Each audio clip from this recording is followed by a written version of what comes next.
আজ নবমী। তোমাদের সকলকে জানাই নবমীর প্রীতি, শুভেচ্ছা এবং আন্তরিক অভিনন্দন। তোমরা সবাই আশা করছি পুজো খুব সুন্দরভাবে উপভোগ করছো, পুজো কাটাচ্ছ ভালোভাবে। কিন্তু এর সাথে সাথে তোমাদের নিজেদের মনে রাখতে হবে যে স্কুল খুললেই কিন্তু তোমাদের পরীক্ষা শুরু হবে। তাই তোমরা আনন্দ উপভোগ করার সাথে সাথে পড়াশুনো টুকিটাকি করা শুরু করো। আমি পরপর কয়েকদিন যাবৎ পার্ট 1, পার্ট 2, পার্ট 3 এইভাবে তোমাদের এক প্রশ্ন বিচিত্রার আলিপুরদুয়ার হাই স্কুলের প্রশ্নগুলি সমাধান করছিলাম। আজ তোমাদের 6 দাগের থেকে অঙ্ক শুরু হবে। তো দেখো আমরা 6 দাগের থেকে অঙ্কগুলো কিভাবে করি। প্রথম প্রশ্ন, চাঁদার সাহায্যে 75 ডিগ্রি কোণ এঁকে কোণটিকে পেন্সিল কম্পাসের সাহায্যে সমদ্বিখণ্ডিত করো। তো চাঁদার সাহায্যে একটা কোণ এঁকে তাকে সমদ্বিখণ্ডিত করা। তোমরা চাঁদা দিয়ে প্রথমে একটা কোণ আঁকবে। তো আমার কাছে যেহেতু কোনো চাঁদা নেই, সেই জন্য আমি তো চাঁদা দিয়ে আঁকতে পারছি না, আমার কাছে চাঁদা নেই। তাই আমি মোটামুটি একটা হাত দিয়ে দেখিয়ে দিচ্ছি কিভাবে করতে হবে। প্রথমে যে কোনো সরলরেখা, তারপরে চাঁদা বসিয়ে তুমি 75 ডিগ্রি একটা কোণ এখানে করবে। কোণটাকে নামকরণ করবে, এই কোণ নামকরণ করবে এ বি সি। এটা 75 ডিগ্রি একটা কোণ। এবার পেন্সিল কম্পাসের সাহায্যে এই বি বিন্দুতে পেন্সিল কম্পাসে কাটা বসিয়ে যে কোনো মাপ নিয়ে বৃত্তচাপ আঁকবে। এইভাবে বৃত্তচাপ আঁকবে। তারপরে কি করবে তোমরা, এখানে বসাবা পেন্সিল কম্পাসের কাটা, এর অর্ধেকের বেশি মাপ নিয়ে এখানে বসিয়ে এখানে চাপ আঁকবা। আবার সেই একই মাপ নিয়ে এখানে বসিয়ে এই চাপের উপরে চাপ আঁকবা। তারপর এই বি বিন্দুর সঙ্গে এই ছেদ বিন্দুটা যুক্ত করে বাড়িয়ে দেবো, এর নাম দেবো ডি বিন্দু। কি লিখবে? লিখবে এ ও বি সমান সমান ছিল 75 ডিগ্রি। এটাকে সমদ্বিখণ্ডিত হলো, তার মানে কি পেলে তুমি? এ বি ডি কোণ এ বি ডি সমান সমান কোণ ডি বি সি। ডি আর 75 ডিগ্রি অর্ধেক মানে 75 ডিগ্রি বাই 2 হবে, তার মানে 37 পূর্ণ 1/2 ডিগ্রি হবে, বা 37.5 ডিগ্রি আছে। এরপরে আসবো আমরা 2 দাগের অঙ্কে। দেখো, স্কেল ও পেন্সিলের সাহায্যে 6 সেন্টিমিটার দৈর্ঘ্যের সরলরেখাংশ পি কিউ আঁকো। একটা সরলরেখাংশ তুমি আঁকলে পি কিউ। এই পি কিউ সরলরেখাংশটার মাপ হবে 6 সেন্টিমিটার। কত হবে? 6 সেন্টিমিটার মাপ হলো। পি কিউ সরলরেখাংশকে ব্যাস করে বৃত্ত আঁকতে হবে। এবার কি করবে? পি বিন্দুতে পেন্সিল কম্পাসের কাঁটাখানা বসাবে, বসিয়ে পি কিউ এর অর্ধেকের বেশি মাপ নিয়ে পি বিন্দুতে বসিয়ে উপরে চাপ আঁকবে, আবার নিচে চাপ আঁকবে। ঠিক একই মাপ নিয়ে কিউ বিন্দুতে বসাবো, পেন্সিল কম্পাসের কাঁটা বসিয়ে এই উপরের চাপের উপরে চাপ আঁকবা, নিচের চাপের উপরে চাপ আঁকবা, এবং এই দুটোকে তুমি যুক্ত করে দেবে। করলে এই যে ছেদ বিন্দু পাবে, এইটার নাম দাও ও বিন্দু। তখন তুমি লিখবে কি, স্কেল দিয়ে যখন তুমি মাপবা পিও আর ও কিউ মেপে দেখবে কত হচ্ছে। এইবার তুমি পি বিন্দুতে পেন্সিল কম্পাসের কাঁটাখানা বসাচ্ছ, পি বিন্দু এই ও বিন্দুতে পেন্সিল কম্পাসের কাঁটাখানা বসিয়ে ওপির মাপ নাও। ওপির মাপ নিয়ে এবার এইভাবে একটা তুমি বৃত্ত আঁকো।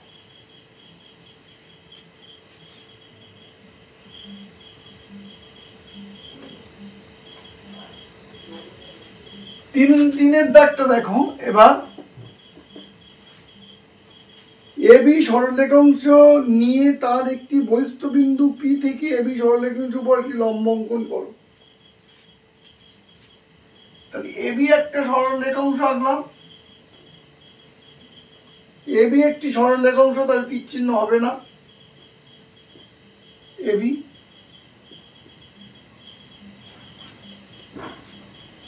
বহিস্থ একটি বিন্দু নাও, পি বিন্দু নিলাম, বহিস্থ একটা বিন্দু পি। এবার পি বিন্দু দিয়ে এবি সরলরেখাংশের উপর লম্ব অঙ্কন করো। তাহলে এবার পি বিন্দুতে পেন্সিল কম্পাসে কাটা বসিয়ে এমন একটা ব্যাসার্ধ নিয়ে বৃত্তচাপ আঁকবা যেন এই রেখাটাকে দুবার ছেদ করে। এখন দুবার ছেদ করবে, এই জায়গাটায় পেন্সিল কম্পাসে কাটা বসিয়ে এমন একটা ব্যাসার্ধ নিয়ে বৃত্তচাপ আঁকতে যেন এটাকে দুবার ছেদ করে। এবার এই বিন্দুতে বসাবা, বসে আর এই বিন্দু পর্যন্ত মাপ নেবা, এখান থেকে এই পর্যন্ত মাপ নিয়ে একটুখানি ছোট করে নেবা, নিয়ে এখানে বসিয়ে এখানে চাপ আঁকবা। আবার সেই একই মাপ নিয়ে এখানে বসিয়ে এখানে চাপ আঁকবা। তারপরে এই বিন্দুর সাথে এই বিন্দুটা যোগ করে দেবে, এর নাম দেবো কিউ বিন্দু। এবার নিচে কি লিখবা, বই দেখে দেখে লিখবা এবি সরলরেখাংশের বহিস্থ পি বিন্দু থেকে এবি সরলরেখাংশের উপর পি কিউ লম্ব। কি লিখবে, যে এবি সরল রেখা অংশের বহিস্থ পি বিন্দু থেকে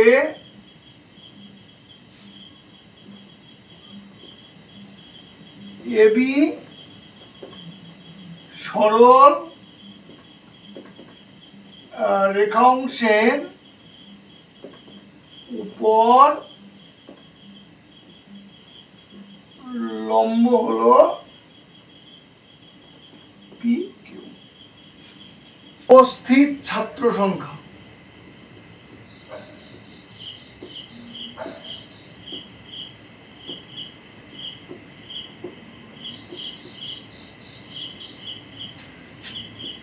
তারপর একটা ট্যালি মার্ক,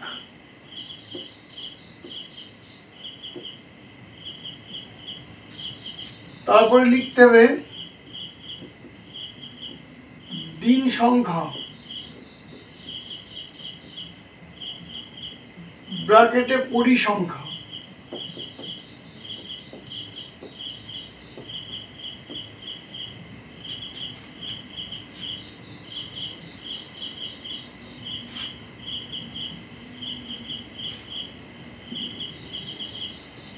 এখানে যে সংখ্যাগুলো আছে দেখো, সবচেয়ে ছোট সংখ্যা 25, 25, 25, 25 দেখছো তো 22, 22, 22, 21, 21, 21, 13, সবচেয়ে ছোট সংখ্যা 13। উপস্থিত ছাত্র সংখ্যা 13, 13 জন ছাত্র উপস্থিত আছে কদিন, তাহলে 13 করা আছে কোনো এক, দেখো 13, 13, 13, 13, 13 নেই, এই একটা 13 আছে, তাহলে একটা 13 আছে মানে 13 জন উপস্থিত হয়েছে একদিন, একদিন 13 জন উপস্থিত হয়েছিল, তাহলে ট্যালি মার্কের বেলায় একটা দাগ হবে। 13 পরের সংখ্যা হচ্ছে 21, 13 পরে ছোট সংখ্যা হচ্ছে 21, দেখো 21 করা আছে, 21 একটাই আছে, তাহলে দিন সংখ্যার ঘরে 1, ট্যালি মার্কের ঘরে একটা দাগ। 21 পরে আসছে 22, 22, 22 আছে একটা, তাহলে ট্যালি মার্ক 1, দিন সংখ্যার ঘরে 1।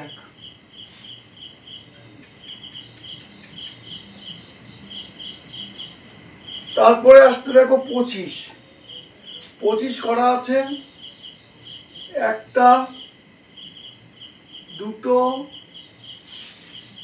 তিনটে, 25 আছে তিনটে, 25, তিনটে ট্যালি মার্কের ঘরে তিনটে দাগ, আর এখানে দিন সংখ্যা বা পরিসংখ্যার ঘরে 3। 25 পরে 26, 26 একটা, দুটো, দুটো, 26 আছে দুটো, তাহলে দুটো দাগ, আর এখানে 2। 26-এর পরে আছে 27, 27 একটা 27, 27 একটা, তাহলে একটা দাগ, এখানে সংখ্যায় 1। 28 একটা, দুটো, তিনটে, 28 আছে তিনটে, মানে তিনটে থাকে, 1 2 3, এখানে সংখ্যায় 3।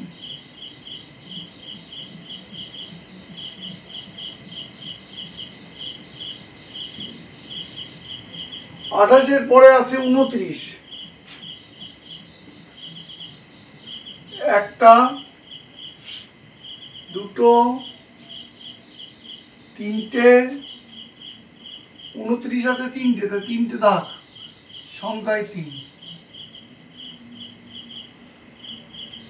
এবার 30, 30 আছে একটা,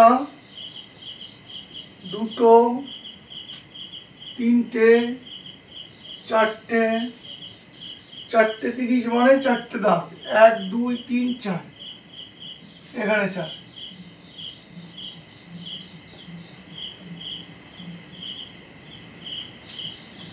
একত্রিশ, 31 আছে কটা,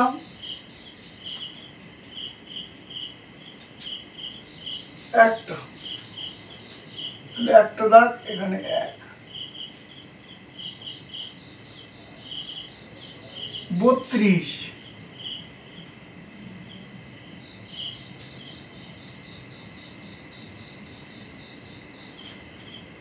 32 একটা আছে, একটা দাগ, এখানে 1।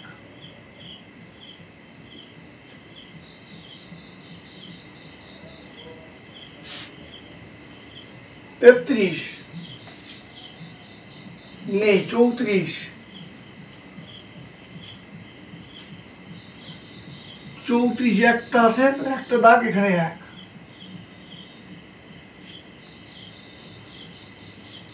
এবার ট্যালিমার্কের ঘরে লিখবে মোট, এখানে যোগ করো, 1 2 3 3 আর 3 6 7 8 9 10 11 12 13 14 15 19 20 21 22, তাহলে মোট দিন সংখ্যা হলো 22। তাহলে অঙ্কটা হয়ে গেল সঠিক। এই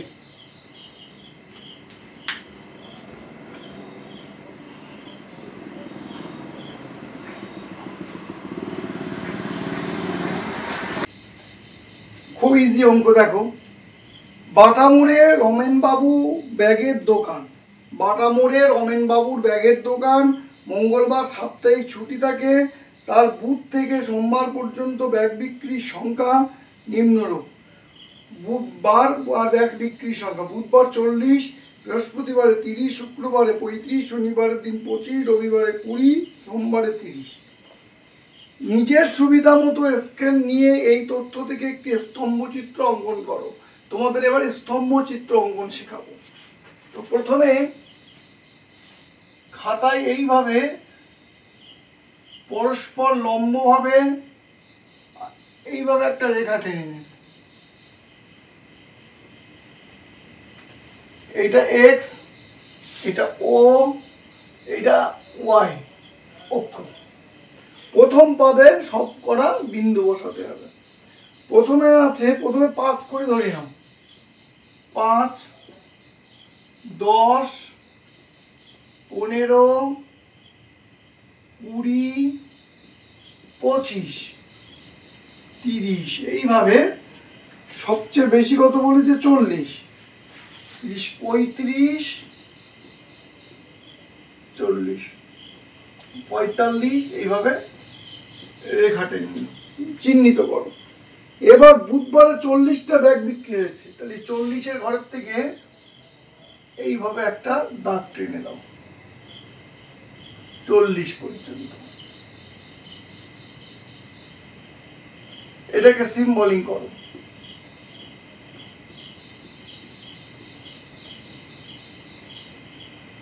এটা কি বারে ব্যাগ বিক্রি হয়েছে? বুধবার। এটা লেখো বুধ। এবার বৃহস্পতিবারে 30টি ব্যাগ বিক্রি হয়েছে। 30 এখান থেকে ঠিক সেম ভাবে এই 30 কোথার থেকে ঠিক একই মাপের মোটামুটি করার চেষ্টা করবা। তোমাদের হাতে স্কেল আছে, তোমরা স্কেল দিয়ে করতে পারবে। এবার এটাকে চিহ্নিত করো।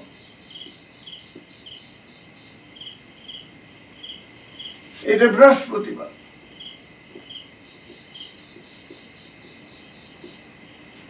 এবার শুক্রবারে 35, তাহলে 35 এখান থেকে হবে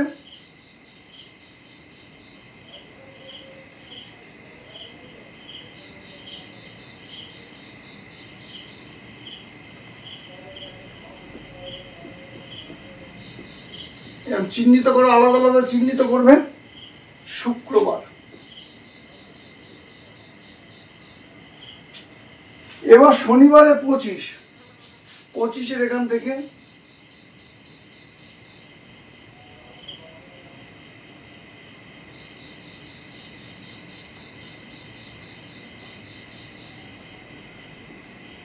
প্লাস প্লাস প্লাস প্লাস চিহ্ন দিলাম। এটা শনিবার। রবিবারে 20, রবিবারে 20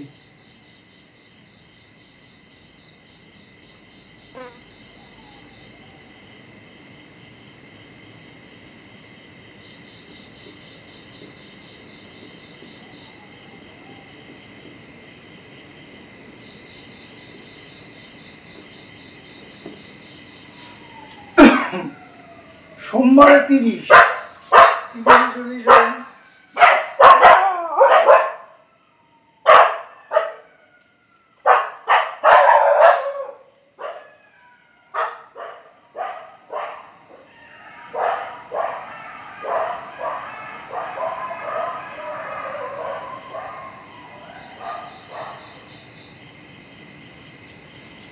এটা সোমবার। আলাদা আলাদা চিহ্নিত করে দিলাম। তাহলে আমরা নিচে এক্স অক্ষ বরাবর লিখলাম ব্যাগ বিক্রির সংখ্যা, না এক্স অক্ষ বরাবর বার, এক্স অক্ষ বরাবর বার, আর ওয়াই অক্ষ বরাবর ধরেছি ব্যাগ বিক্রির সংখ্যা।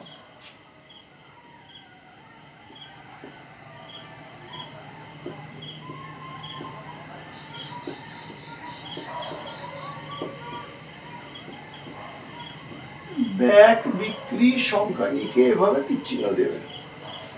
তাহলে কি শেষ হয়ে গেল স্তম্ভচিত্র? না, কিন্তু এখনো স্তম্ভচিত্র শেষ হয়নি।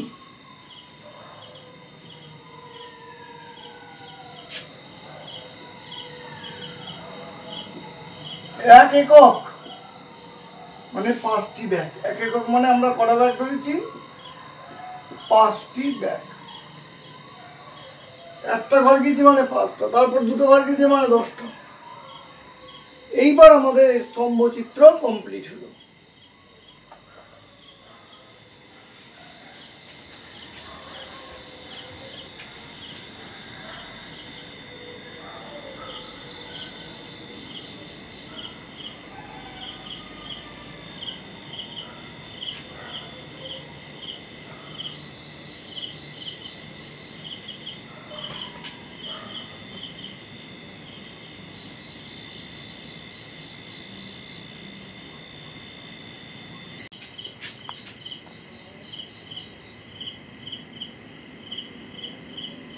এখানে যে চিত্রটা দেখতে পাচ্ছ, পরীক্ষার্থীর সংখ্যা দেওয়া আছে।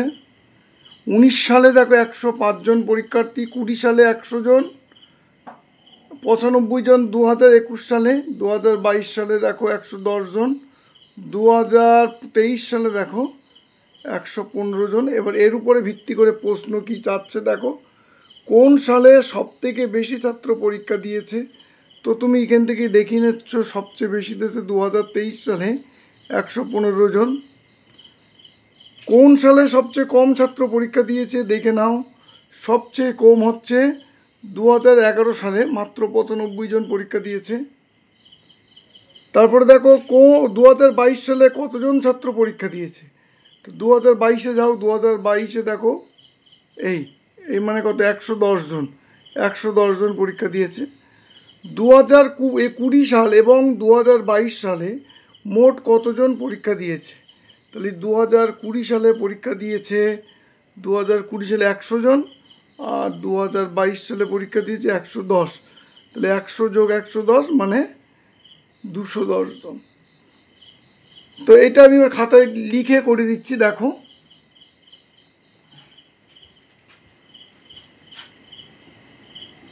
প্রথম যে প্রশ্নটা বলছে কোন সালে সবচেয়ে বেশি ছাত্র পরীক্ষা দিয়েছে?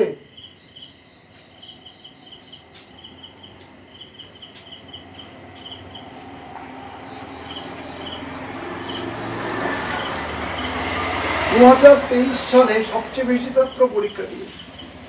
2023 সালে সবচেয়ে বেশি ছাত্র পরীক্ষা দিয়েছে।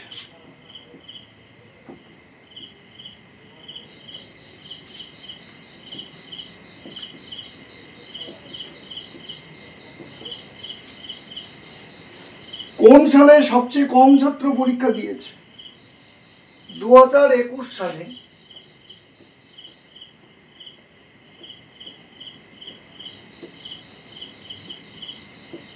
সবচেয়ে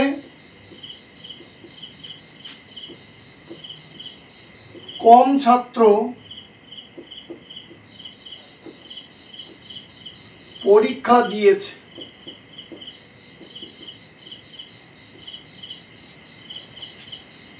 2022 সালে কতজন ছাত্র পরীক্ষা দিয়েছে?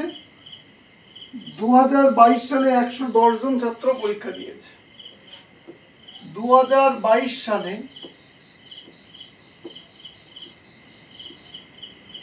110 জন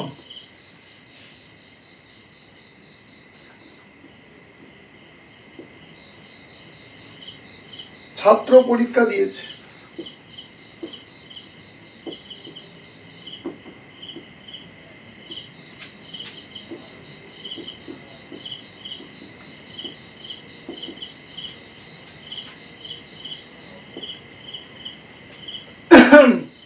দু হাজার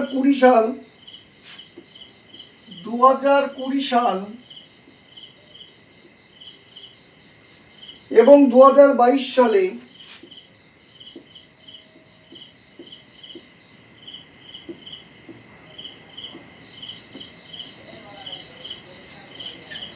মোট